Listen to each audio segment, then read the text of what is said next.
Hello children, welcome back to my Bible stories. Today we're going to read the story of Joash, the boy king, written by Etta Degering. Don't cry, little Joash, don't cry. Someday you will be king, and wear a crown on your head, and sit on a golden throne. But if the wicked queen hears you cry, she will send her soldiers to take you away, and then you won't be king, and wear a crown on your head, and sit on a golden throne.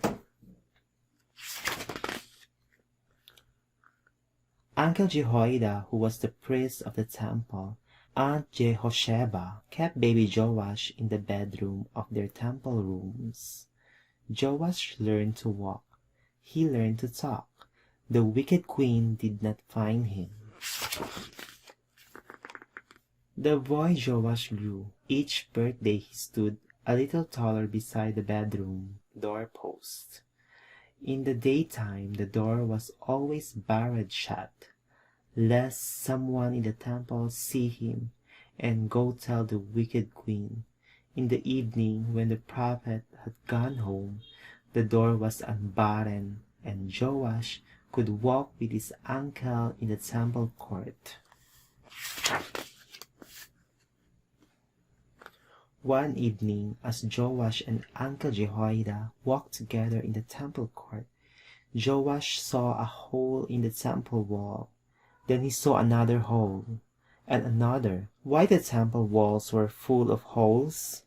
The holes were made by the wicked queen's sons, when they tore away parts of the wall to build temple for their idols. Said Uncle Jehoiada, to repair the holes would cost much money, and there is no money in the temple treasury. Taught Joash to read the law of God. Joash read, Thou shalt have no other gods before me. Remember the Sabbath to keep it holy.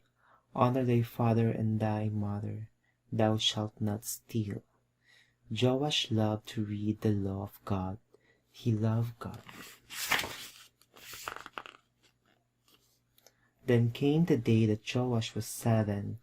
Uncle Jehoiada took him by the hand, led him out on the temple porch, and stood him beside the bronze pillar.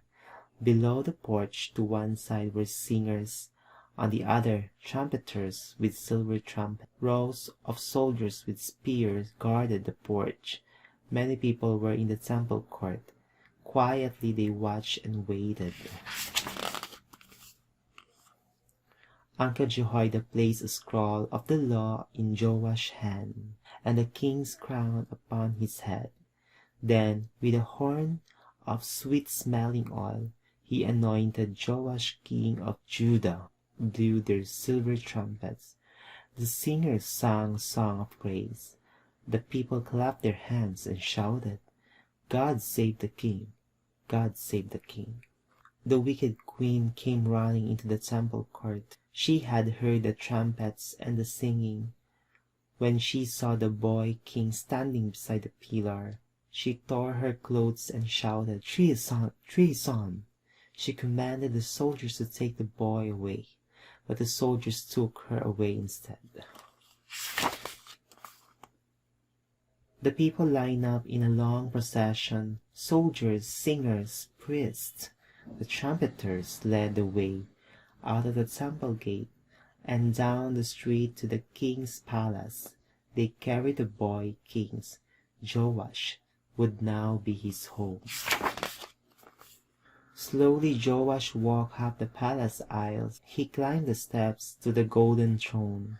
The throne was very large, and his feet did not reach the floor, but he sat as straight as a king. Again the trumpeters blew their trumpets. The singers sang, and the people shouted, God save the king! God save the king! To be king was a big task for a boy. He would need Uncle Jehoiada's help for many years. King Joash remembered the holes in the temple wall. How could he get the money to mend them? He sent men throughout the land to collect coins, but the men spent the coins on their own houses. The holes in the temple walls were still there. Then Joash brought a different plan to raise money. Joash asked Uncle Jehoiada for a chest with a lid. Let us put the chest beside the temple. The chest was placed beside the gate.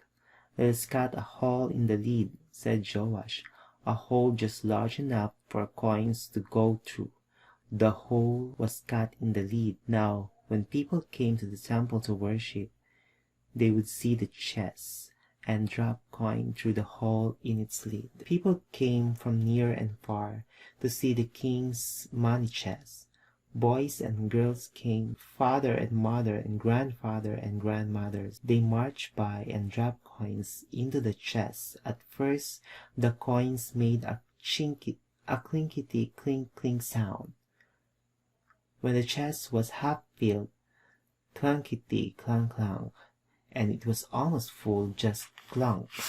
Bring the chest to the treasury room, said Joash. In the treasury room, his helpers poured the coins into bags. The chest was again placed at the temple gate, and the coins were clinkety clink clink, clankety clunk clunk, and then clunk.